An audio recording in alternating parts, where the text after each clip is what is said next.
اب 5واں گروپ شروع ہو رہا ہے، اس میں 13 ہیں مکی صورتیں اور پھر 3 آئیں گی مدنی صورتیں۔ لیکن یہ جان لیجئے کہ اب جو مدنی صورتیں آئیں گی وہ چھوٹی چھوٹی ہیں، زیادہ سے زیادہ 4 رکوع، اکثر و بیشتر 2 رکوع۔ یہ جو بڑی مدنیات جو ہیں وہ ختم ہو چکی ہیں، سورہ بقرہ، سورہ آل عمران، سورہ انفال۔ ترتیب کیا ہے؟ پہلے سورہ بقرہ ہے، پھر سورہ انفال ہے، پھر سورہ آل عمران ہے، پھر سورہ نساء ہے، پھر سورہ احزاب ہے، پھر سورہ نور ہے، پھر سورہ مائدہ ہے۔ یہ ہے طویل، جو سائزیبل اور طویل مدنیات ہیں۔ باقی چھوٹی جو ہے وہ ان کے بین بین ان کے درمیان آتی رہی ہے۔ جیسے سورہ صف جو ہے وہ بھی سورہ احزاب کے ساتھ ہی متصل نازل ہوئی ہے۔ سورہ محمد ہے وہ بھی سورہ بقرہ کے ساتھ متصل نازل ہوئی ہے، وہ بھی غزوہ بدر سے پہلے پہلے نازل ہوئی ہے۔ تو چھوٹی صورتوں کا معاملہ جو ہے وہ علیحدہ ہو جائے گا، لیکن یہ کہ عام بڑی صورتوں کی ترتیب یہ ہے: البقرہ اور پھر انفال، پھر آل عمران، پھر نساء، پھر یہ جو ہم نے ابھی ختم کی احزاب، اور پھر نور، اور پھر مائدہ۔ سورۃ السبا، بسم اللہ الرحمن الرحیم۔ اب نوٹ کر لیجئے یہ آخری مرتبہ 2 صورتیں قرآن میں آ رہی ہیں جو الحمدللہ سے شروع ہو رہی ہیں، تقریباً 7 8 پاروں کے فصل سے۔ سورہ فاتحہ الحمد سے شروع ہوئی، الحمدللہ رب العالمین الرحمن الرحیم۔ پھر سورہ انعام آئی تھی، وہ بھی الحمدللہ الذی خلق السماوات والارض وجعل الظلمات والنور۔ اس کے بعد پھر 15ویں پارے میں آئی سورہ کہف، الحمدللہ الذی انزل علی عبدہ الکتاب ولم یجعل لہ عوجا۔ اور اب پھر یہ 7 پاروں کے بعد 22ویں پارے میں سورہ سبا بھی ہے، اس سے آگے سورہ فاطر بھی ہے، یہ جوڑے کی شکل میں ہے، اور یہ دونوں الحمدللہ سے شروع ہو رہی ہیں۔ الحمدللہ الذی لہ ما فی السماوات و ما فی الارض، کل تعریف، کل حمد، کل شکر اللہ کے لیے ہے جس کی ملکیت ہے ہر وہ شے، وہ سب کچھ جو آسمانوں میں ہے اور وہ سب کچھ جو زمین میں ہے۔ وَلَهُ الْحَمْدُ فِي الْآخِرَةِ، اور آخرت میں بھی اسی کے لیے حمد ہوگی۔ وَهُوَ الْحَكِيمُ الْخَبِيرُ، اور یقیناً وہ سب کچھ جاننے والا ہے، باخبر ہے اور کمال حکمت والا۔ اور آخرت میں جو میدان حشر میں حضور نے فرمایا لواء الحمد بیدی، میرے ہاتھ میں حمد کا جھنڈا ہوگا، حضور کھڑے ہوں گے میدان حشر میں لواء الحمد، اب حمد کا جھنڈا لے کر۔ اور اس حمد کا خاص تعلق ہے اس آخری امت کے ساتھ۔ حضور کا نام بھی اسی سے ہے، محمد، احمد، حامد، یہ نام ہے حضور کے صلی اللہ علیہ وسلم۔ اور حمد جو ہے حمادون، یہ امت جو ہے حمادون ہے، یہ بہت حمد کرنے والے ہیں۔ اور قیامت کے دن میدان حشر کے اندر حمد کا جھنڈا حضور کے ہاتھ میں ہوگا، دست مبارک میں۔ اور حضور فرماتے اس روز جو میں اللہ کی حمد کروں گا وہ آج نہیں کر سکتا۔ یعلم ما یلج فی الارض وما یخرج منها، وہ جانتا ہے جو کچھ زمین میں گھستا ہے، داخل ہوتا ہے، اور جو کچھ کہ اس سے نکلتا ہے۔ وما ينزل من السماء وما يعرج فيها، اور جو کچھ کے اترتا ہے آسمان سے نازل ہوتا ہے اور جو کچھ کے چڑھتا ہے اس میں۔ وهو الرحیم الغفور، اور وہ غفور ہے اور رحیم ہے۔ وقال الذين كفروا لا تأتينا الساعة، اور یہ کہتے ہیں کافر کہ کبھی یہ قیامت نہیں آئے گی، یا ساعہ جو ہے کبھی نہیں آئے گی۔ ساعہ اور قیامت کا فرق میں بیان کر چکا ہوں، اور اس میں گویا کہ ابھی تک جو ماضی قریب پر خیال رہا ہے سائنسدانوں کا کہ کائنات ابدی ہے، ہمیشہ رہے گی، اس کے ختم ہونے کا سوال ہی نہیں۔ اب یہ ہے کہ سائنس جو ہے فزکس کے میدان میں یہ بات مسلم ہو چکی ہے کہ یہ ابدی نہیں ہے، بلکہ اس سے ختم ہونا، کتنا عرصہ میں ختم ہونا یہ ہم نہیں کہہ سکتے، لیکن یہ کہ مختلف اعتبارات سے یہ طے اب ہو چکا ہے کہ یہ ہمیشہ رہنے والی نہیں ہے، اس کو ایک دن ختم ہونا ہے۔ اور جس طرح کی یہ پھیلی ہے، جس طریقے سے پھول جھڑی ہوتی ہے ایک، اسی طریقے سے یہ پھیلی ہے اور اسی طریقے سے یہ واپس لوٹ جائے گی۔ بقل بلا وربی، کہہ دیجئے کیوں نہیں، یقیناً مجھے میرے رب کی قسم ہے، لتاتینکم، وہ تم پر آ کر رہے گی، دھمک کر رہے گی، دھمکے گی تم پر۔ عالم الغیب، مجھے اپنے اس رب کی قسم ہے کہ جو تمام چھپی ہوئی چیزوں کا جاننے والا ہے۔ لا یعزب عنہ مثقال ذرۃ فی السماوات ولا فی الارض، اس سے غائب نہیں ہو سکتا کوئی ذرہ بھی، نہ آسمانوں میں اور نہ زمین میں۔ ولا اصغر من ذلک ولا اکبر، اور نہ کوئی شے جو اس سے چھوٹی ہو اور نہ وہ کہ اس سے بڑی ہو، الا فی کتاب مبین، مگر یہ کہ وہ کتاب مبین میں، روشن کتاب میں موجود ہے۔ لیجزی الذین آمنوا، یہ قیامت جو آئے گی کیوں آئے گی؟ لیجزی الذین آمنوا وعملوا الصالحات، تاکہ بدلہ دے، جزا دے اللہ تعالیٰ اپنے اہل ایمان بندوں کو جنہوں نے نیک کام کیے۔ اگر نہیں آتی قیامت تو یہ تو بڑی ناانصافی ہو جائے گی۔ جنہوں نے اللہ کے لیے اپنی لذات کو چھوڑا، دنیاوی لذائذ کو چھوڑا، اپنے عیش کو چھوڑا، انہوں نے جان جوکھوں میں ڈالی، انہوں نے جہاد کیا، انہوں نے قتال کیا، انہوں نے اپنے کیریئرز برباد کیے، اپنے مستقبل خراب کر لیے دنیاوی اعتبار سے، ہم ان کو کوئی بدلہ نہ ملے، کہیں ان کا اعزاز و اکرام نہ ہو، کہیں ان کو جو ہے خلط نہ ملے، تو یہ تو بڑا ظلم ہو جائے گا۔ لِيَجْزِيَ الَّذِينَ آمَنُوا وَعَمِلُوا الصَّالِحَاتِ أُولَٰئِكَ لَهُم مَّغْفِرَةٌ وَرِزْقٌ كَرِيمٌ، یقیناً ان کے لیے مغفرت بھی ہے اور بہت ہی باعزت روزی بھی ہے۔ وَالَّذِينَ سَعَوْا فِي آيَاتِنَا مُعَاجِزِينَ، اور وہ لوگ کہ جو ہماری آیات کو جھٹلانے میں کوشاں ہیں، ہرانے میں، شکست دینے کے اندر، أُولَٰئِكَ لَهُمْ عَذَابٌ مِّن رِجْزٍ أَلِيمٌ، ان کے لیے تو پھر عذاب ہوگا بہت دردناک۔ وَيَرَى الَّذِينَ أُوتُوا الْعِلْمَ الَّذِي أُنزِلَ إِلَيْكَ مِن رَّبِّكَ هُوَ الْحَقُّ، تاکہ دیکھ لیں وہ لوگ کہ جن کو علم دیا گیا ہے کہ یہ جو چیز نازل کی گئی ہے محمد آپ کی طرف، یہ حق ہے آپ کے رب کی طرف سے۔ وَيَهْدِي إِلَىٰ صِرَاطِ الْعَزِيزِ الْحَمِيدِ،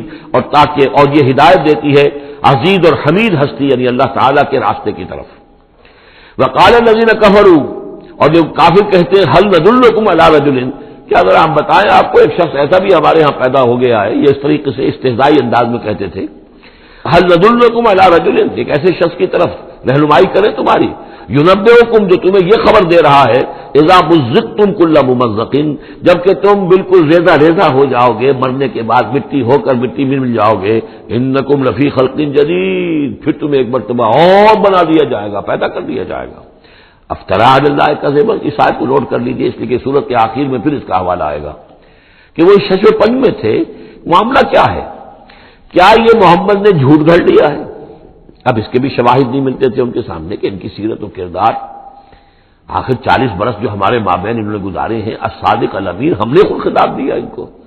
تو افترا علی اللہ کذبا، کیا انہوں نے اب اتنی بڑی جسارت کی ہے کہ کوئی چیز گھڑ کر جھوٹ موٹ اللہ کی طرف جو ہے وہ منسوب کر دی ہے؟ ام بہی جنہ، یا یہ کہ ان پر کوئی جنون ہو گیا ہے، وہ دماغی توازن کھو بیٹھے ہیں، یا کوئی آسیب کا سایہ آ گیا، یعنی ظاہر بات ہے کہ آسیب کا سایہ ہو گیا ہے، اور کوئی اگر ان کو جنون کا عارضہ ہو گیا تو پھر تو یہ پھر ملامت نہیں ہے، پھر تو آدمی کہہ دیتا ہے جو بھی چاہے کہہ دے، اس نے جان بوجھ کر تو جھوٹ نہیں بولا، دیوانہ آدمی جو ہے وہ جان بوجھ کر جھوٹ نہیں بول رہا ہوتا، جو منہ میں آیا کہہ رہا ہے، تو ہو سکتا ہے تو یہ ان کے درمیان گویا کہ ایک انہیں اس میں ابھی شش و پنج ہے۔ یہ جیسا کہ میں نے آپ چرچ کیا نا، یہ صورتیں وہ ہیں کہ جو درمیانی 4 سالوں کی ہے، آخر میں آ کر جو بھی وہ پوری طرح پولرائزیشن ہو گئی تھی وہ تو ہم پڑھ چکے ہیں، 14 جمع 2 16 صورتیں تقریباً، ان میں سے ایک نکال دیجیے سورہ ہجر، تو 15 صورتیں وہ ہیں کہ جو آخری 4 سال جو ہیں آپ کے قیام مکہ کے اس دور کے ہیں، اور یہ جو 2 گروپ ہیں درمیانی مکی صورتوں کے، یہ ہیں درمیانی 4 سال، ان میں سے بھی سورہ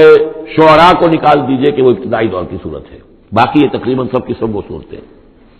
تو اب ان کے اندر بھی خود بھی ایسے لوگ تھے کہ جو شش و پنج میں تھے کہ ہوا کیا، ماجرا کیا ہے، کیا واقعی محمد نے اتنے سچے صادق الامین انسان نے جھوٹ گھڑ لیا؟ یہ بات بھی کوئی سمجھ میں نہیں آتی، اور کیا ان کو اوپر کوئی دیوانہ پن طاری ہو گیا ہے، کوئی جنون کا عارضہ ہو گیا، یہ اس کے بھی شواہد نظر نہیں آ رہے۔ بل الذین لا یؤمنون بالآخرۃ فی العذاب، بلکہ یہ وہ لوگ کہ جو آخرت پر یقین نہیں رکھتے وہ عذاب میں آئے ہوئے ہیں، ان کی جان اس ضیق میں پھنس گئی ہے، والضلال ہے، اور وہ اس میں یعنی گمراہی کے اندر پڑ گئے ہیں بڑی دور کی، اور ان کی سمجھ میں جو بات آ نہیں رہی ہے، اگر آخرت کا انہیں یقین ہوتا تو یہ بات ان کو سمجھ میں آ جاتی۔ افلم یروا الی ما بین ایدیہم وما خلفہم، تو کیا انہوں نے دیکھا نہیں جو کچھ ان کے سامنے ہے اور جو کچھ ان کے پیچھے ہے، من السماء والارض، آسمانوں اور زمین میں سے۔ سامنے کیا ہے؟ آپ کائنات کو دیکھتے ہیں، یہ سب آپ کے سامنے ہے، پیچھے کیا ہے؟ تاریخی شواہد جو ہیں وہ آپ کے پیچھے، تو یہ جو ایام اللہ کے ذریعے سے تذکیر ہوتی ہے یہ ہے پیچھے، اور جو آلاء اللہ سے جو تذکیر ہوتی ہے یہ ہے سامنے کی شے۔ تو انہوں نے کیا دیکھا نہیں؟ ان نشاء نخسف بہم الارض، اگر ہم چاہیں تو ان کو زمین میں دھسا دیں، اور نسقط علیہم کسفا من السماء، اور اگر ہم چاہیں تو ان پر آسمان کا کوئی ٹکڑا گرا دیں۔ ان فی ذلک لآیۃ لکل عبد منیب، یقیناً اس میں نشانی ہے ہر اس شخص کے لیے، ہر اس بندے کے لیے جو اللہ کی طرف رجوع کرے۔ وَلَقَدْ آتَيْنَا دَاوُودَ مِنَّا فَضْلًا، اور ہم نے داؤد کو،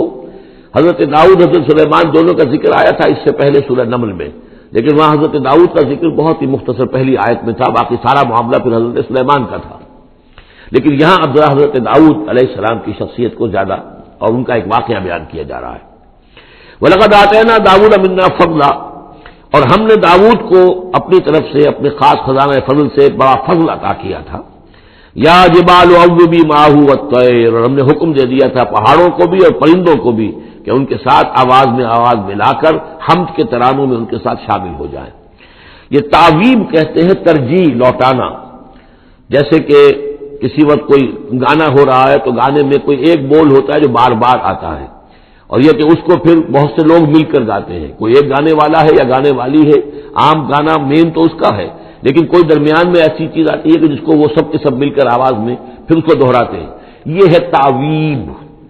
تو اللہ تعالیٰ نے حکم دے دیا تھا یا جبال ہو، اے پہاڑ، اور اوبی ماہو، اس کے ساتھ تم اپنی آواز ملاؤ اور اس کے ساتھ اس ترانہ حم میں شریک ہو جاؤ، والطیر، اور اے پرندو تم بھی، وَعَلَنَّا لَهُ الْحَدِيدَ، اور ہم نے اس کے لیے نرم کر دیا لوہے کو، ان اعمل سابغات، کہ اے داؤد ہم نے تمہیں یہ کام سکھا دیا ہے، لوہا تمہارے لیے آسان کر دیا، نرم کر دیا ہے، اب اس سے بناؤ زرہیں کشادہ، وقدر فی السرد، اور جو زرہ بنانے میں اب جوڑ بنانے پڑتے ہیں تو اس کے لیے یہ ہے کہ اس میں جوڑ کڑیاں ملاؤ بڑی حساب کے ساتھ، وقدر فی السرد وَعَمَلُوا صَالِحًا، اور نیک عمل کیا کرو، انی بما تعملون بصیر، یقیناً ہم جو کچھ تم کر رہے ہو اسے دیکھ رہے ہیں، وَلِسُلَيْمَانَ الرِّيحُ غُدُوُّهَا شَهْرٌ وَرَوَاحُهَا شَهْرٌ، اور ہم نے وَلِسُلَيْمَانَ الرِّيحَ، اور ہم نے حکم دے دیا تھا ہوا کو اور مسخر کر دیا تھا سلیمان کے لیے کہ صبح کو وہ چلتی تھی تو 1 مہینے کی مسافت تک حضرت سلیمان کو لے جاتی تھی، یعنی عام حالات میں جو ان کا اس زمانے کے جو بھی ٹرانسپورٹ کے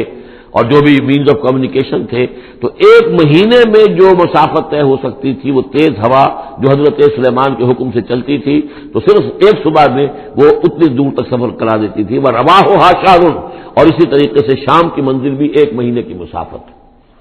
وَأَصَلْنَا لَهُ عَيْنَ الْقِطْرِ، اور ہم نے اس کے لیے جاری کر دیا تھا ایک چشمہ پگھلے ہوئے تانبے کا، وَمِنَ الْجِنِّ، اور جنات میں سے ہم نے ان کے تابع کر دیے تھے، مسخر کر دیے تھے، مَن يَعْمَلُ بَيْنَ يَدَيْهِ، جو ان کے سامنے مشقت کرتے تھے، مزدوری کرتے تھے، ان سے کام لیتے تھے حضرت سلیمان بِإِذْنِ رَبِّهِ، اپنے رب کے اذن سے، وَمَن يَزِغْ مِنْهُمْ عَنْ أَمْرِنَا، اور جو کوئی بھی ان میں سے ہمارے حکم سے کوئی سرتابی کرتا تھا، ٹیڑھا ہوتا تھا، نُذِقْهُ مِنْ عَذَابِ السَّعِيرِ، ہم اس کو عذاب دکھاتے تھے بہت جلا دینے والا عذاب، یعملون لہ، اور یہ شیاطین یہ جن جو کیا کرتے تھے ان کے لیے، یعملون لہ ما یشاء، ہر عمل کرتے تھے اور کوئی چیزیں بناتے تھے جو وہ چاہتے تھے، من محاریب، بڑی بڑی عمارتیں بناتے تھے، بتماثیل،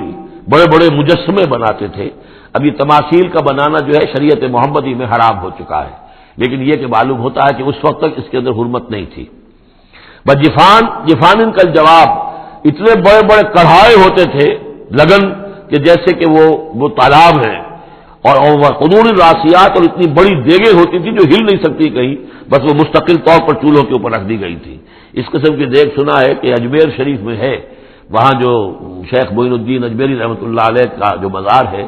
تو وہاں وہ دیگیں ہیں بہت بڑی بڑی، جن کے اندر جو ہے وہ تو پھر انسان اس کے اندر داخل ہو کر پھر وہاں سے بھر بھر کے وہ لوگوں کو دیتے ہیں، اس لیے کہ وہاں جو ہجوم ہوتا ہے تو اس کے لیے اتنا بندوبست وہاں کیا گیا ہے۔ تو ایک نشانی اگر کسی کو دیکھنی ہو تو وہاں جا کر دیکھ لیں، لیکن حضرت سلیمان کے لیے یہ جنات کے ذریعے سے اللہ تعالیٰ نے یہ سارا کام فراہم کر دیا تھا۔ اعملوا آل داؤد شکرا، اے داؤد کے گھر والوں، کیونکہ حضرت داؤد کے بیٹے حضرت سلیمان، تو ان سے کہا جا رہا ہے عمل کرو اور احسان مان کر ہماری نعمتوں کا حق ادا کرتے ہوئے، وقلیل من عبادی شکور، اور واقعہ یہ ہے کہ میرے بندوں میں سے شکر کرنے والے کم ہی ہیں۔ فلما قضینا علیہ الموت، جب ہم نے ان پر موت طاری کر دی، ما دلہم علی موتہ، تو ان جنات کو اس کی موت کی خبر نہ ہو سکی، نہیں مطلع کیا اس کی موت پر جنات کو، الا دابۃ الارض، مگر یہ جو گھن ہے دیمک، اس نے زمین کا کیڑا، تاکل من ساعتہ، کہ وہ کھا گیا اس کو، وہ جو عصا تھا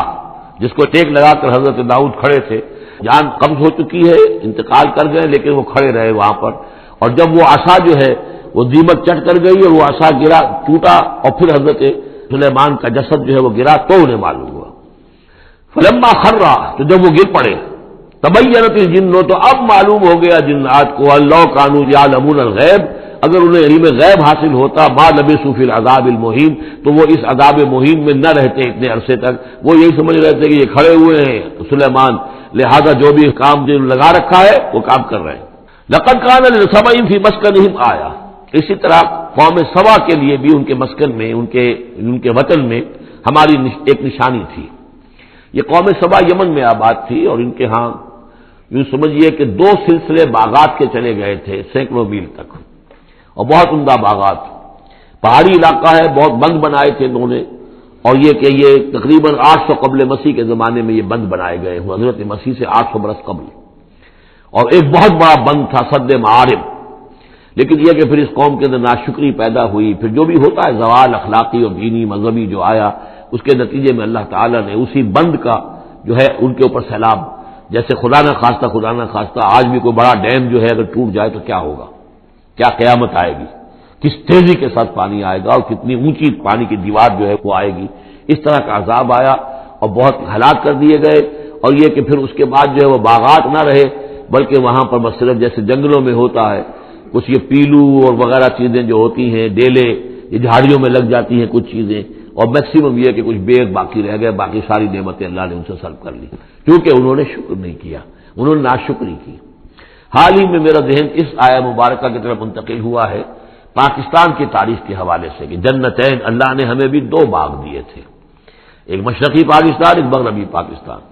لیکن جو صورتحال ہوئی ہے اور کتنی خوشحالی تھی ابتدا میں دونوں جگہ، اور اب کیا حال ہے دونوں جگہ، تو اس کے اندازہ کر لیجئے ایک ہلکے درجے میں وہی ہے کہ فیہ ذکرکم، ہمارا ذکر جو ہے وہ کہیں نہ کہیں موجود ہے، بشرطے کہ ہم قرآن کو پڑھتے ہوئے اس کے بین السطور بھی پڑھنے کی کوشش کریں۔ لقد کان لسبع فی مسکنہم آیہ، قوم سبا کے لیے ان کے مسکن میں، ان کے ملک میں ایک آیت، ایک نشانی تھی ہماری، جنتان عن یمین و شمال، 2 باغات کے سلسلے تھے داہنے اور بائیں طرف، کلوا من رزق ربکم، کھاؤ اپنے رب کے رزق میں سے، واشکروا لہ، اور اس کا شکر ادا کرو، بلدۃ طیبۃ، تمہاری یہ بستیاں بہت پاکیزہ ہیں، ورب غفور، اور تمہارا رب جو ہے بہت ہی بخشنے والا ہے۔ فاعرضوا، انہوں نے اعراض کیا، فارسلنا علیہم سیل العرم، پھر ہم نے ان کے اوپر بہت زور کا سیلاب چھوڑ دیا، وبدلناہم، اور ہم نے پھر بدل دیے بجنتیہم، ان کے ان 2 باغات جن میں ہر طرح کے انواع و اقسام کے پھل تھے، ان کی جگہ پر جنتین، 2 ایسے باغ، ذوات اوکل خمط، کہ کچھ کسیلے قسم کے اس میں کچھ پھل ڈیلے وغیرہ جو ہو جاتے ہیں جھاڑیوں کے اندر، وہ اصل اور جھاؤ، وشیء من سدر قلیل، تھوڑا سا بس اگر کچھ رہ گیا تھا وہاں پر تو وہ تھی اگر کوئی اچھی چیز تو وہ کچھ بیر تھوڑے سے، ذالک جزیناہم، یہ ہم نے ان کو بدلہ دیا بما کفروا، ان کے کفران نعمت کی وجہ سے، وہل نجازی الا الکفور، اور ایسا برا بدلہ ہم دیتے ہیں صرف انہی کو کہ جو ناشکرے ہوں، وجعلنا بینہم وبین القری التی بارکنا فیہا، اصل میں یہ ایسٹ ویسٹ ٹریڈ کا جو میں نے آپ کو بتایا معاملہ کہ یہ قریش کی اجارہ داری رہی ہے اس کے اوپر، اس سے پہلے اس قوم سبا کے پاس تھا یہی معاملہ۔ قوم سبا جو یمن میں یہ آباد تھے اور ان کا یہ سرسب شاداب علاقہ بھی تھا، بہت خوشبویات یہاں پیدا ہوتی تھی اور ہر طرح کی بڑی آسودگی تھی،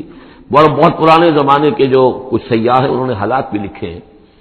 تو اس حوالے سے، لیکن یہ جو مشرق و مغرب کی ٹریڈ پوری ان کے پاس تھی، یعنی ہند چینی، ہندوستان چین، یہ سارا مشرق سے سارا سامان جو آتا تھا تجارتی وہ یمن کے ساحل پر آ گیا، ادھر یورپ سے سارا سامان جو آیا مرچنڈائز وہ آ گیا فلسطین کے ساحل پر، میڈیٹرینین کو کراس کیا فلسطین کے ساحل پر آ گیا۔ اب ان 2 پوائنٹس کے درمیان جو ہے ان کے قافلے جاتے تھے، اور اللہ تعالیٰ نے ایسا کیا تھا کہ ایک طرف تو کئی 100 میل تک تو ان کے باغات ہی چلے گئے تھے، پھر یہ کہ آگے بھی یہ ہے کہ تھوڑے تھوڑے وقفے کے بعد ایسی بستیاں آباد کر دی تھی اللہ نے اس راستے پر کہ جو راستے ہی پر تھیں، تو گویا کہ راستہ پرامن بھی ہو گیا، پرسکون بھی ہو گیا، ضرورت کی چیزیں بھی ملنے لگی، لیکن یہ کہ جب ان کے اندر گراوٹ آئی تو انہوں نے اس کی ناشکری کی، اللہ یہ کیا فائدہ، یہ سب ہے، اس میں تو کوئی خاص ہمارے لیے ایڈونچر تو ہے ہی نہیں، کوئی دور کا سفر ہو اس میں خطرے بھی ہوں، اس میں کوئی اندیشے بھی ہوں، تب لطف آئے سفر کرنے کا، تو اللہ تعالیٰ نے پھر یہ جو ان کی ساری سہولتیں جو دے رکھی تھیں ان سے سلب کر لی۔ وجعلنا بینہم وبین القری التی بارکنا فیہا، اور ہم نے ان کے مابین اور ان بستیوں کے مابین جن میں ہم نے برکت دی ہے، اب یہ وہی فلسطین کا علاقہ ہے، الذی بارکنا حولہ، قرآن ظاہرتاً، ہم نے بہت سی بستیاں ایسی بنا دی تھی اس پورے علاقے کے اندر کہ جو ان کے شاہراہ جو تھی تجارتی اس کے عین کناروں پر تھی، ظاہر تھی ان پر، وقدرنا فیہا السیر، اور ہم نے اس میں اندازہ مقرر کر دیا تھا چلنے کا، سفر کرنے کا، گویا کہ ہر 30 میل بعد یا 50 میل کے بعد کوئی نہ کوئی ایسی آبادی ہے تاکہ انہیں وہاں پر سہولت ملے۔ سیروا فیہا لیالی وایاما آمنین، اور ہم نے کہہ دیا تھا کہ اب کرو سیر اس میں، کیا کرو سفر اس میں آرام سے امن کے ساتھ، راتوں کو بھی اور دن کو بھی۔ فقالوا ربنا باعد بین اسفارنا،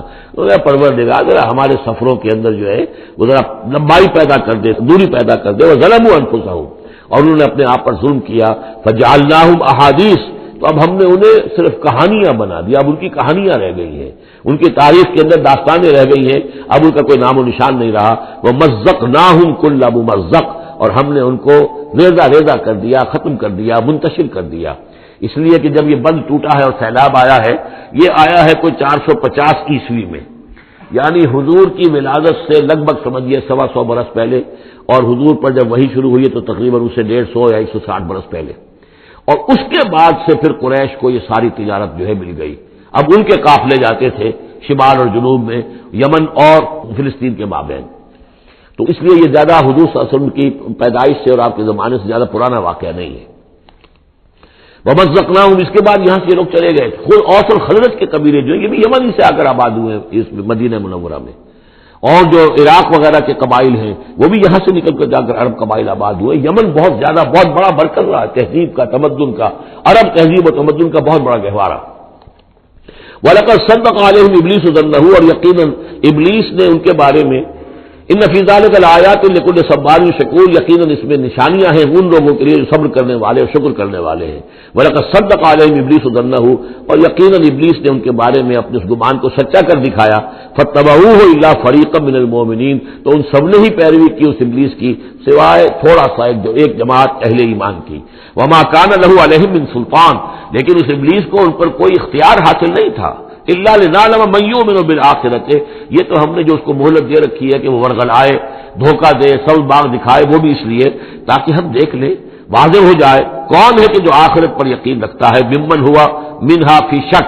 ان سے علیحدہ کر لیں ہم ان کو کہ جو آخرت کے بارے میں شک میں مبتلا ہے۔ وَرَبُّكَ عَلَىٰ كُلِّ شَيْءٍ حَفِيظٌ، اور یقیناً آپ کا پروردگار جو ہے وہ ہر چیز پر نگران اور نگہبان ہے۔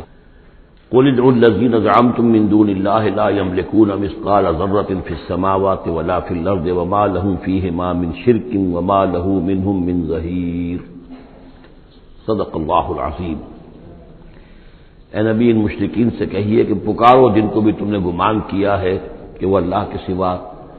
تمہارے مددگار ہیں یا تمہارے اولیاء ہیں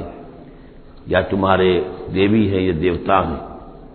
لا یملکون مثقال ذرۃ فی السماوات ولا فی الارض، انہیں کوئی اختیار حاصل نہیں ہے ایک ذرے کے ہم وزن بھی، نہ آسمانوں میں نہ زمین میں۔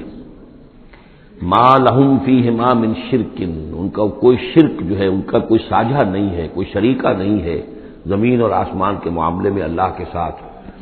وما لہ منہم من ظہیر، اور نہیں ہے ان میں سے کوئی بھی اللہ کا مددگار۔ یہ ایک دوسری شکل ہے کہ اللہ تعالیٰ کے بارے میں ایک گمان تو یہ تھا کہ اس کے کچھ پیارے اور لاڈلے ایسے ہیں کہ جن کی بات وہ نہیں ٹال سکتا، چاہے وہ بیٹیاں ہیں، انہوں نے فرشتوں کو اللہ کی بیٹیاں قرار دیا، یا یہ کہ اور اولیاء اللہ ہیں یا اور ہیں بزرگ ہستیاں ہیں، تو ان کی سفارش سے ہم بچ جائیں گے۔ اور دوسرا ایک تصور یہ بھی رہا ہے اس مشرکانہ پورے اوہام کے سلسلے میں کہ ایک اللہ تو ہے بہت بڑا اللہ، وہ تو سب سے قابو یافتہ ہے، سب سے اوپر ہے، اس کائنات کا خالق مالک تو وہی ہے، لیکن اس نے چھوٹے اپنے نائبین رکھے ہوئے ہیں۔ یعنی یہ جو ان کا ذہن تھا کہ آخر ایک چھوٹی سی مملکت بھی ہوتی ہے تو بادشاہ کے کچھ ایسے منصبدار بھی تو ہوتے ہیں، کوئی سپہ سالار بہت بڑا ہے، فوجی لیڈر ہے، تو اس کے چھوٹے چھوٹے اس کے جو اور آفیسرز ہیں اور جو اس کے جو بھی سالار ہیں، تو آخر ان کا بھی کچھ عمل دخل ہوتا ہے۔ تو اللہ نے اپنی اس عظیم کائنات میں کچھ اختیارات تقسیم کیے ہوئے ہیں اپنے نائبین کو، جو اس پوری کائنات کا انتظام چلانے میں اس کے مددگار ہیں۔ یہ تصور جو ہے نائبین سلطنت کا، یہ بھی ان کے ہاں موجود تھا، اور یہ زیادہ تر ہندوستان کی جو مائتھولوجی ہے اس میں یہی ہے، دیوی دیوتا۔ اصل میں اس تصور میں اور ایمان بالملائکہ میں بڑا باریک سا فرق ہے، لیکن یہ باریک سا فرق جو ہے مردی اور نامردی، قدم فاصلہ دارت زمین و آسمان کا فرق واقع ہو جاتا ہے۔ ہم بھی مانتے ہیں کہ فرشتے ہیں، یہ کارندے ہیں اس کائنات کے، یہ اللہ کی اس کائناتی حکومت کے سول سروس ہے، ان میں سے کسی کے پاس اختیار کوئی نہیں ہے، وہی کرتے ہیں جس کا حکم ملتا ہے،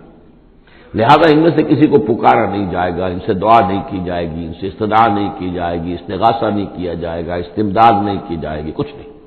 پکارو اللہ کو۔ اللہ آپ کی تکلیف کو رفع کرنے کے لیے کسی کو بھیج دے، فرشتے کو بھیج دے، بغیر کسی فرشتے کو بھیجے وہ قادر ہے کہ وہ آپ کی تکلیف رفع کر دے۔ ان لوگوں نے یہ سمجھا کہ ان کو جب اللہ نے بنا رکھا، یہ ملائکہ کا ایمان جو ہے بگڑ کر یہ شکل اختیار کر گیا کہ جب اللہ نے ان کے ذمے بڑے بڑے کام لگا رکھے ہیں تو یقیناً کچھ اختیارات بھی دیے ہیں، اور پھر ان کا ساجھا ہے، انتظام کے اندر وہ شریک ہے، اس کی نفی ہو رہی ہے۔ وما لہم فیہما من شرک وما لہ منہم من ظہیر، ان میں سے کوئی بھی ایسا نہیں ہے کہ جو اس کا مددگار ہو۔ ولا تنفع الشفاعۃ عندہ، اور اس کے ہاں شفاعت جو ہے مفید نہیں ہوگی الا لمن اذن لہ، مگر اسی کے حق میں جس کے لیے کہ اجازت دی گئی ہو۔ حتی اذا فزع عن قلوبہم، جب اللہ تعالیٰ فرشتوں کو کوئی حکم بھیجتا ہے تو اس اللہ تعالیٰ کی عظمت کی وجہ سے اور جلالت کی وجہ سے ان کے اوپر بھی ایک طرح کی دہشت طاری ہو جاتی ہے۔ پھر جب وہ دہشت ان کے دلوں سے ہٹتی ہے، قالوا ماذا قال ربکم، تو ایک دوسرے سے پوچھتے ہیں آپ کے رب نے کیا فرمایا، کیا حکم ہے، کیا نئی بات آئی ہے۔ قالوا الحق، وہ کہتے ہیں جو کچھ فرمایا وہ حق ہے، وہو العلی الکبیر، اور وہ بہت بلند و بالا ہے، فرشتوں کا بھی معاملہ یہ ہے اس کے ساتھ، اور الکبیر ہے، بہت بڑا ہے۔ قل من یرزقکم من السماوات والارض، ان سے پوچھئے کہ کون ہے جو تمہیں رزق پہنچاتا ہے آسمانوں سے اور زمین سے۔ قل اللہ، کہیے کہ اللہ۔ وَإِنَّا أَوْ إِيَّاكُمْ لَعَلَىٰ هُدًى أَوْ فِي ضَلَالٍ مُّبِينٍ، اور یا ہم اور یا آپ لوگ یا تو ہدایت پر ہیں یا کھلی گمراہی میں ہیں، یعنی یا تو ہم ہدایت پر ہیں تو آپ کھلی گمراہی میں ہیں، اور اگر آپ ہدایت پر ہیں تو پھر ہم کھلی گمراہی میں ہیں، یعنی یہ دونوں چیزیں جو ہے ڈائگنلی اپوزٹ ہیں۔ بعد المشرقین ہو چکا ہے ہمارے عقیدے میں اور تمہارے عقیدے میں۔ قل لا تسألون عما اجرمنا، ان سے کہہ دیجئے کہ تم سے سوال نہیں کیا جائے گا ہمارے جرائم کے بارے میں، تمہارے خیال میں ہم جرم کر رہے ہیں، ہم نے غلط چیزیں گھڑ لی ہیں، ہم نے تمہارے حقیقی معبودوں کی نفی کر دی ہے، ہم جو کر رہے ہیں کہ ہماری وجہ سے کنبے تقسیم ہو گئے، یہ ہمارے جرائم ہیں۔ لا تسألون عما اجرمنا، جو جرم ہم نے کیے ہوں گے، یعنی جس کو اس کو اپنے لفظ استعمال کر رہے ہیں، حکمت تبلیغ ہے کہ اپنی طرف جرم کی نسبت کہہ رہے ہیں جو کہ ان کا کہنا تھا۔ لا تسألون عما اجرمنا ولا نسأل عما تعملون، اور ہم سے نہیں پوچھا جائے گا اس سے کہ جو آپ کر رہے ہیں۔ یہاں پر خاص طور پر جرم کا لفظ نہیں لائے، یہ تاکہ یہ کہ ان کے اندر وہ عصبیت جو ہے بڑھ کے نہ، کچھ سوچنے کے لیے اگر کسی شخص میں کوئی آمادگی ہے تو وہ غور کرے۔ قل یجمع بیننا ربنا ثم یفتح بیننا بالحق، کہہ دیجئے کہ ہمیں جمع کرے گا ہمارا رب ایک دن اور پھر فیصلہ کر دے گا ہمارے مابین حق کے ساتھ۔ وہو الفتاح العلیم، اور یقیناً وہی ہے فیصلہ کر دینے والا، اور فیصلہ بھی ہوگا بالبناء علم، جو سب کچھ جاننے والا ہے۔ قل ارونی الذین الحقتم بہ شرکاء کلا، کہیے ان سے ذرا دکھاؤ مجھے کون ہے وہ لوگ کہ جن کو تم نے ملا دیا ہے اللہ کے ساتھ شریک کی حیثیت سے، کوئی نہیں، بل هو اللہ العزیز الحکیم، تو ایک ہی اللہ ہے، خود العزیز ہے، اپنی ذات میں العزیز ہے، اس کی قدرت کسی اور کے بل پر قائم نہیں ہے، کسی اور کے سہارے پر نہیں ہے، کسی اور کی مدد کا وہ محتاج نہیں ہے، بلکہ وہ تو العزیز ہے اپنی ذات میں خود، اور الحکیم ہے کمال حکمت والا۔ وما ارسلناک الا کافۃ للناس بشیرا ونذیرا، اور اے نبی ہم نے نہیں بھیجا ہے آپ کو مگر تمام نوع انسانی کے لیے بشیر اور نذیر بنا کر۔ یہ نوٹ کر لیجئے کہ واحد رسول اللہ کے محمد ہے صلی اللہ علیہ وسلم، جو تمام نوع انسانی کے لیے بھیجے گئے، اور یہ بھی ساتھ ہی آپ کے ذہن میں رہنا چاہیے کہ اس وقت بھیجے گئے ہیں کہ جب انسانی تمدن نے اتنی ترقی کر لی تھی اور ذرائع رسول رسائل ایسے اب ہو رہے تھے کہ تمام دنیا کو ایک دعوت پر جمع کیا جا سکے اور تمام دنیا تک ایک دعوت پہنچائی جا سکے۔ ظاہر بات ہے اس سے پہلے فزیکلی پاسبل نہیں تھا، لہذا جو بھی نبی اور رسول آپ سے پہلے آئے وہ اپنی اپنی قوموں کی طرف، اپنے اپنے علاقے کی طرف، وَإِلَىٰ ثَمُودَ أَخَاهُمْ صَالِحًا وَإِلَىٰ مَدْيَنَ أَخَاهُمْ شُعَيْبًا وَإِلَىٰ عَادٍ أَخَاهُمْ هُودًا، اس طریقے سے اپنی اپنی قوموں کی طرف آئے۔ وَمَا أَرْسَلْنَاكَ إِلَّا كَافَّةً لِلنَّاسِ بَشِيرًا وَنَذِيرًا وَلَٰكِنَّ أَكْثَرَ النَّاسِ لَا يَعْلَمُونَ، لیکن اکثر لوگ جانتے نہیں ہیں۔ وَيَقُولُونَ مَتَىٰ هَٰذَا الْوَعْدُ إِن كُنتُمْ صَادِقِينَ، اور پھر وہ پوچھتے ہیں، یہی سوال کرتے ہیں کب ہوگا یہ وعدہ پورا، عذاب کا یا قیامت کا۔ قُل لَكُم مِّيعَادُ يَوْمٍ لَّا تَسْتَأْخِرُونَ عَنْهُ سَاعَةٌ وَلَا تَسْتَقْدِمُونَ، کہہ دیجیے تمہارے لیے ایک وعدے کا وقت مقرر ہے، ایک وعدے کا دن طے ہے اللہ کے ہاں، اس سے نہ تو تم آگے جا سکو گے اور نہ پیچھے ہو سکو گے۔ وَقَالَ الَّذِينَ كَفَرُوا لَن نُّؤْمِنَ بِهَٰذَا الْقُرْآنِ وَلَا بِالَّذِي بَيْنَ يَدَيْهِ، اور کہا ان کافروں نے کہ ہم ہرگز نہیں ایمان لائیں گے نہ اس قرآن پر نہ اس پر جو اس کے سامنے موجود ہے۔ یہ آیت اس اعتبار سے بہت اہم ہے کہ یہاں پر سورہ قصص میں بھی آیا تھا کہ سحران تظاہرا، یہ دو جادو ہیں، تورات اور قرآن، اور ان دونوں نے آپس میں گٹھ جوڑ کر لیا ہے۔ تورات میں پیشن گوئیاں ہیں حضور کی اور قرآن کی، اور قرآن مجید تصدیق کرتا ہے تورات کی، تو اس طریقے سے ان کا آپس میں گٹھ جوڑ ہے، ہمارے خلاف انہوں نے ایک متحدہ محاذ بنا لیا ہے۔ وہی بات یہاں کہی جا رہی ہے، اور یہ آیت اس اعتبار سے بہت اہم ہے کہ اس میں لفظ تورات کے اوپر بھی لفظ قرآن کا اطلاق ہوتا ہے۔ انہوں نے کہا وَقَالُوا قَالَ الَّذِينَ كَفَرُوا لَن نُؤْمِنَ بِهَٰذَا الْقُرْآنِ، ہم ہرگز نہیں مانیں گے، نہ ایمان لائیں گے اس قرآن پر، وَلَا بِالَّذِي، یا نہ اس قرآن پر جو بین یدیہ ہے کہ جو اس سے پہلے موجود تھا۔ یہاں میں یہ عرض کر دیتا ہوں، اگرچہ وقت کا مجھے خیال ہے کہ یہ مولانا امیر حسن اصلاحی صاحب ان کا انتقال ہو گیا ہے، اللہ ان کی مغفرت فرمائے، ان سے بہت بڑی خطا ہوئی ہے رجم کے معاملے میں، اور انہوں نے اپنی تفسیر میں یہ رائے ظاہر کی کہ شادی شدہ ہو یا غیر شادی شدہ ہو، زانی یا زانیہ، سزا وہی ہے 100 کوڑے۔ رجم کا معاملہ قرآن مجید میں نہیں ہے، اس میں تو کوئی شک نہیں کہ رجم کے بارے میں قرآن مجید میں صریح آیت نہیں ہے، لیکن یہ کہ یہ حضور نے رجم کیا اور اس کے بعد خلفائے راشدین نے کیا، اور پوری امت کے نزدیک سوائے خوارج کے، شیعہ سنی اور جو بھی سنیوں کے جتنے مکاتب فکر ہیں، اہل تشیع کے جتنے مکاتب فکر ہیں، سب کے سب اس پر متفق ہیں کہ شادی شدہ زانی دانیہ کی سزا رجم ہے۔ بہرحال ان سے خطا ہوئی ہے، لیکن میں نے انہیں خط لکھا تھا، میں جلدی اسے شائع بھی کر دوں گا۔ اصل میں ایک جو حدیث آتی ہے حضرت عمر رضی اللہ تعالیٰ عنہ سے، اور حدیث بخاری کی ہے، کہ انہوں نے یہ کہا کہ یہ آیت قرآن میں موجود تھی، ہم اسے پڑھا کرتے تھے، گویا کہ یہ رجم کی آیت قرآن میں تھی، ہم اسے پڑھا کرتے تھے، بعد میں وہ منسوخ ہو گئی، تو منسوخ التلاوت ہوئی ہے، منسوخ الحکم نہیں ہوئی ہے۔ اس حدیث پر انہوں نے بہت زیادہ حملہ کیا ہے، بہت زیادہ، کہ ظاہر بات ہے قرآن مجید میں کوئی آیت تھی اور منسوخ ہو گئی، اور یہ بات جو ہے وہ ظاہر بات ایسی ہے کہ جو بظاہر اس قبول کرتے ہوئے انسان کو کافی کچھ سوچنا پڑتا ہے، تردد ہوتا ہے۔ تو میں نے انہیں خط لکھا تھا کہ اصل میں اس حدیث میں اگر ہم قرآن کا لفظ جو حضرت عمر فاروق رضی اللہ تعالیٰ عنہ نے استعمال کیا ہے، اس میں تورات مراد لیں، تورات میں یہ آیت تھی، اور ظاہر بات ہے کہ تورات کی بھی قرآن مجید نے جس چیز کی نفی نہیں کی ہے، یہ بار بار میں آپ کو بتاتا آ رہا ہوں کہ وہ چیز کہ جو حضرت موسیٰ علیہ السلام کی شریعت میں کہ جو بھی احکام تھے ان میں سے جس حکم کی نفی نہیں ہوئی ہے وہ حکم قائم ہے۔ قتل مرتد کا معاملہ بھی اسی قبیل سے ہے، اور رجم جو ہے زانی زانیہ اگر شادی شدہ ہو تو اس کو رجم کرنے کی سزا جو اس کا معاملہ بھی اسی سے متعلق ہے۔ اور اس کے لیے دلیل یہ ہے کہ اس حدیث میں جو لفظ قرآن آیا ہے تو وہاں قرآن سے مراد اس قرآن کے بجائے وہ قرآن جو پہلے سے تھا۔ اور آپ کے علم میں ہوگا ایک واقعہ یہ بھی بیان کیا جاتا ہے، یہ حدیث ہے کہ ایک مرتبہ حضور کے سامنے حضرت عمر رضی اللہ تعالیٰ عنہ تورات لے کر آئے اور پڑھ رہے تھے، تو حضور کو غصہ بھی آیا، اور آپ نے فرمایا کہ اگر موسیٰ بھی اس وقت موجود ہوتے تو انہیں میری پیروی کرنی ہوتی۔ تو یہ بات بالکل صحیح ہے، جس چیز کا حکم قرآن میں آ گیا ہے اس کو تورات منسوخ نہیں کر سکتی، اور اس میں تورات کا کوئی اور حکم ہے تو اس کو ریفر کرنے کا یا اس کو کوٹ کرنے کا کوئی فائدہ نہیں ہے۔ لیکن یہ کہ قرآن مجید میں تورات کو بھی قرآن قرار دیا جا رہا ہے، اس اعتبار سے اگر حضرت عمر نے تورات کی آیت کے بارے میں اس حدیث میں اگر ہم یہ مان لیں کہ لفظ قرآن استعمال کیا ہے تو وہ سارا اشکال ختم ہو جائے گا۔ اس اعتبار سے یہ آیت بہت اہم ہے۔ وقال الذین کفروا، کہا ان کافروں نے لن نؤمن بہذا القرآن، نہیں مانیں گے ہرگز ہم نہ اس قرآن کو، ولا بالذی بین یدیہ، نہ اس کو جو اس سے پہلے موجود ہے،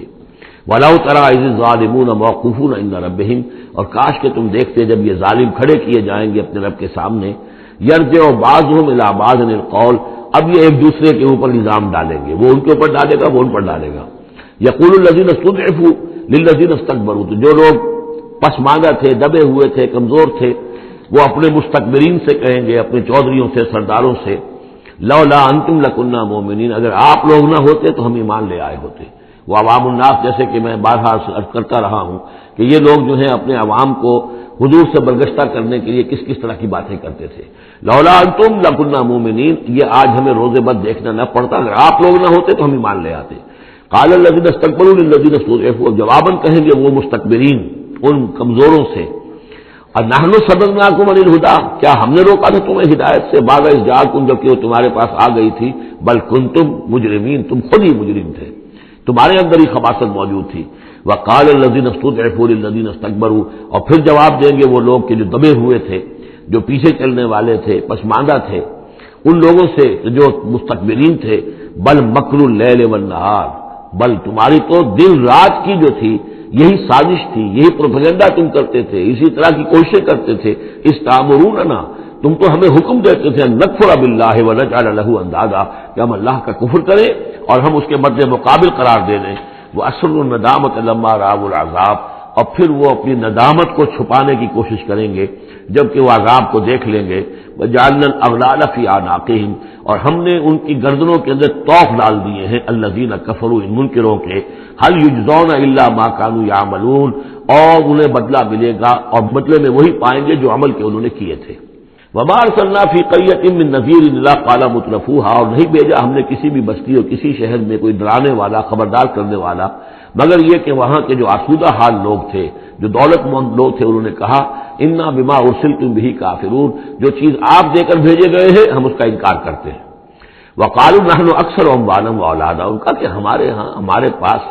کثرت کے ساتھ مال ہے، اولاد ہے. وما نحن بمعذبین، اگر اللہ نے ہمیں مال دیا ہے، اولاد دی ہے، تو ظاہر بات ہے کہ اللہ ہمیں پسند کرتا ہے، اللہ کے ہم منظور نظر ہیں تبھی تو ہے، لہذا اب ہم پر کوئی عذاب نہیں آئے گا.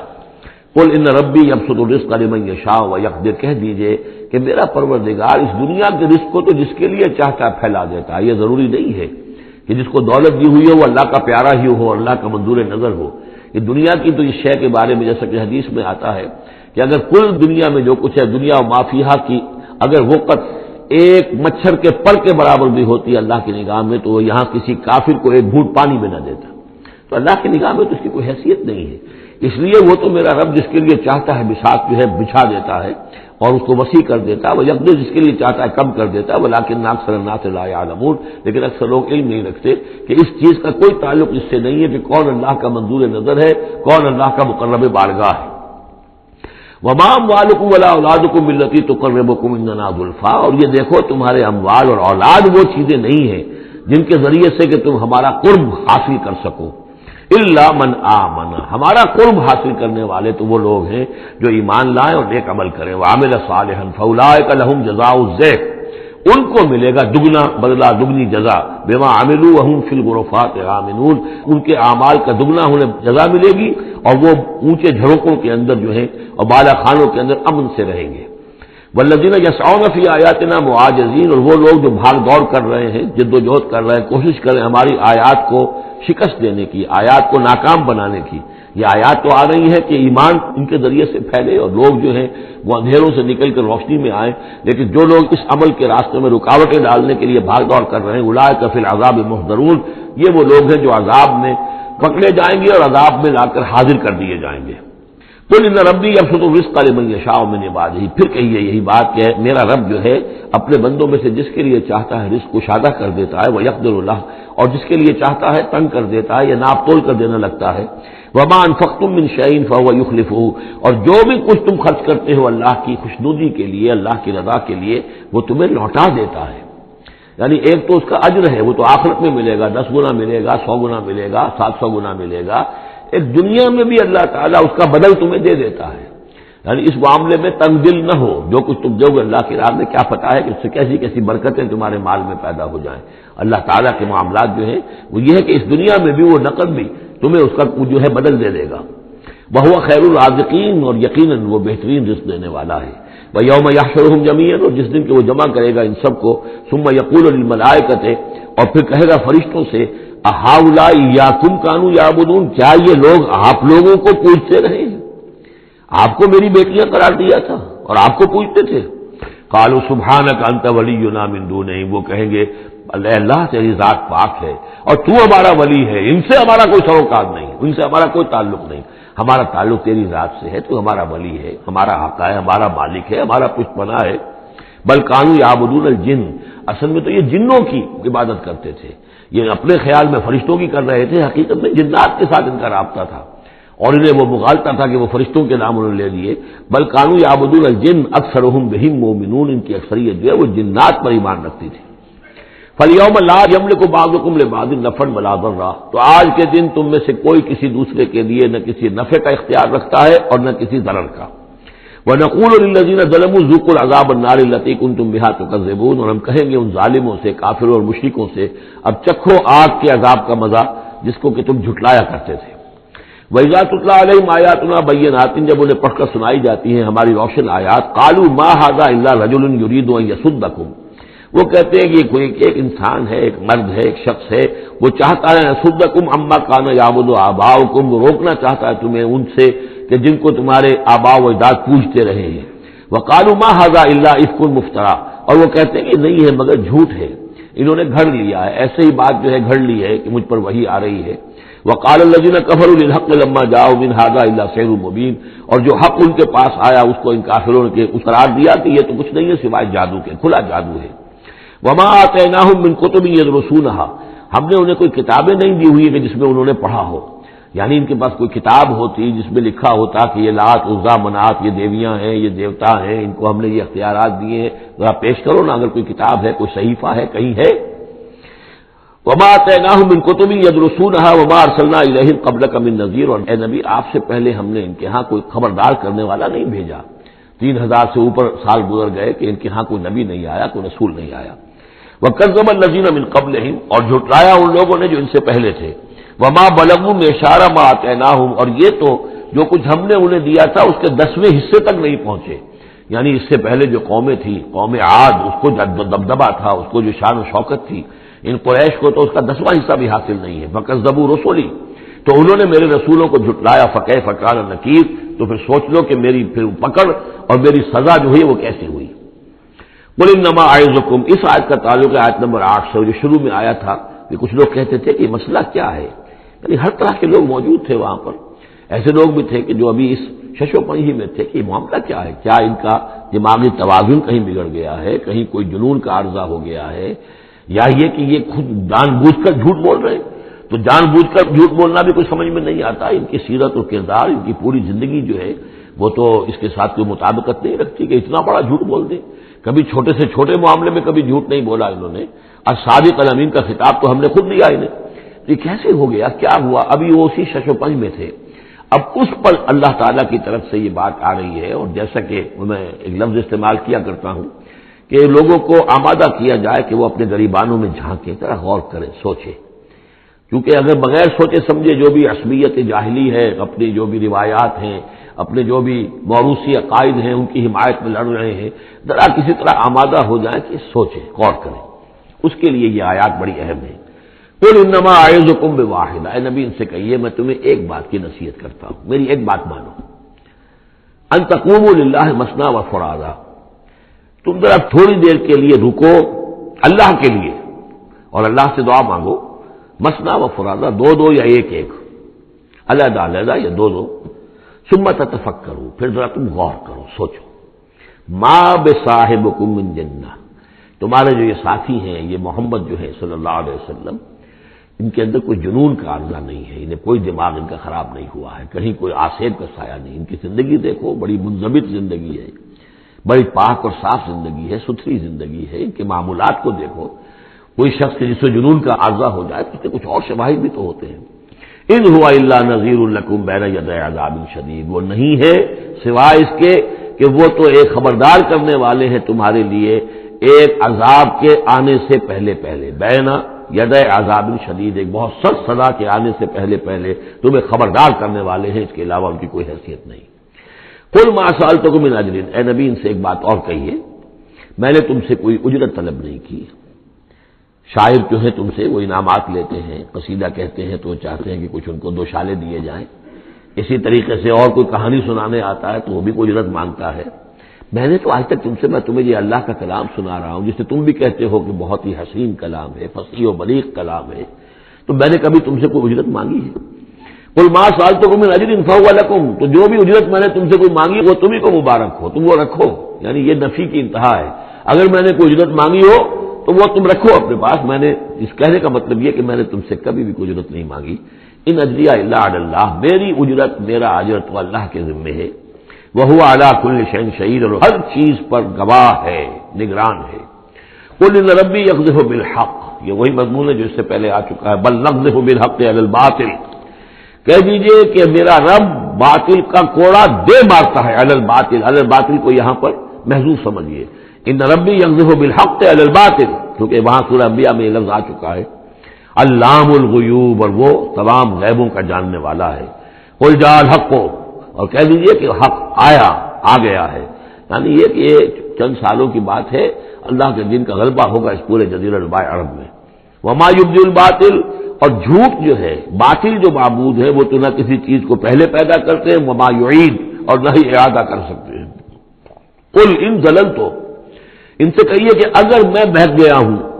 بالفرض، فانما اضل علی نفسی، تو ظاہر بات ہے کہ پھر میرے اوپر ہی اس کا وبال آئے گا، اس کی تکلیف جو آئے گی مجھ پر آئے گی۔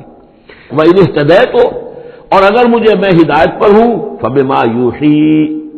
یوحی الی ربی، تو یہ ہدایت جو ہے یہ مجھے ملی ہے اس وحی کے طفیل جو میرا رب مجھ پر کر رہا ہے۔ یہ بہت ہی متواضعانہ انداز ہے، یعنی یہ کہ اگر میں بہک گیا ہوں تو ساری اس کی شرارت میرے نفس کی ہوگی اور اس کا وبال بھی مجھ پر آئے گا، اور اگر کوئی ہدایت ہے تو میں یہ نہیں کہتا کہ یہ میں نے حاصل کی ہے اور میں نے سمجھی ہے اور میں نے اس تک رسائی حاصل کی، نہیں، یہ مجھے میرے رب نے دی ہے۔ وَإِنِ اهْتَدَيْتُ فَبِمَا يُوحِي إِلَيَّ رَبِّي، تو جو میرا رب میری طرف وحی کرتا ہے اس کی بنا پر مجھے ہدایت ملی ہے۔ إِنَّهُ سَمِيعٌ قریب، یقیناً وہ سننے والا ہے اور قریب ہے۔ وَلَوْ تَرَىٰ إِذْ فُزِعُوا فَلَا فَوْتَ، اب وہی جو فضا الاکبر، جب وہ وقت آئے گا جب تم دیکھو گے جب یہ گھبرائیں گے، ان زلزلۃ الساعۃ شیء عظیم، جب فضا اکبر آئے گا، فلا فوت، تو پھر کہیں بچ کر بھاگنا ممکن نہ ہوگا، وَأُخِذُوا مِن مَّكَانٍ قَرِيبٍ، جیسے کہ کوئی ہاتھ لمبا سا ہو اور ان کو پکڑ کر لے آئے جبکہ یہ بھاگنے کی کوشش کر رہے ہوں۔ وَقَالُوا آمَنَّا بِهِ، اور پھر کہیں گے اس پر ہم ایمان لے آئے۔